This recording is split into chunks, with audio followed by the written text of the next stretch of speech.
Bonjour à tous. Aujourd'hui, je vais vous parler de la publication des comptes d'une société unipersonnelle et plus exactement de la publicité des comptes par rapport au droit à la protection des données de l'associé unique.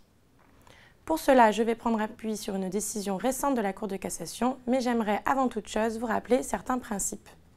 On le sait, le dirigeant d'une société commerciale, qu'elle soit unipersonnelle ou pluripersonnelle, a l'obligation de déposer les comptes au greffe à la suite de leur approbation. S'il ne le fait pas, il risque une amende de 1 500 € qui peut aller jusqu'à 3 000 € en cas de récidive.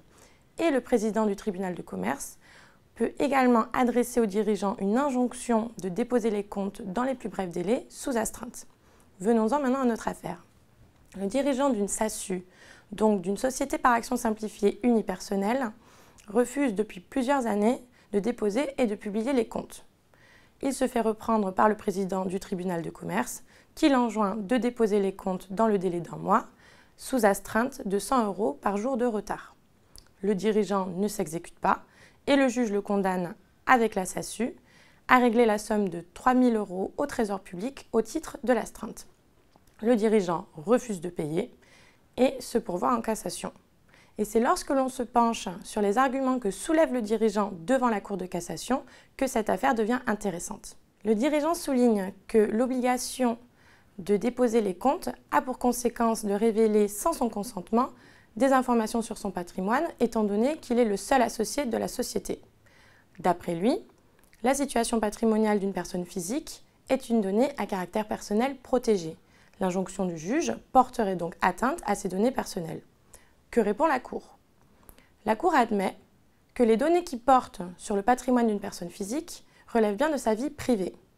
Elle rappelle ensuite que le patrimoine de la société est distinct de celui de l'associé unique.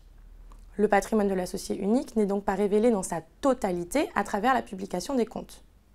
La Cour considère enfin que l'injonction du juge de déposer les comptes porte bien atteinte aux données personnelles du dirigeant, mais que cette atteinte est proportionnée au but poursuivi par cette obligation, celui de détecter et de prévenir les difficultés des entreprises. Elle rejette donc le pourvoi du dirigeant. En conclusion, même une société unipersonnelle doit déposer ses comptes. Mais rappelons que certaines sociétés peuvent toutefois être dispensées de les publier. Dans cette affaire, on ne connaît pas la taille de la société. Pour autant, que la société soit une micro-entreprise, une petite entreprise ou encore une moyenne entreprise, elle peut décider de rendre les comptes confidentiels ou du moins une partie. Lorsque la société est une micro-entreprise, le dirigeant peut rendre l'ensemble des comptes annuels confidentiels en accompagnant le dépôt des comptes d'une déclaration de confidentialité.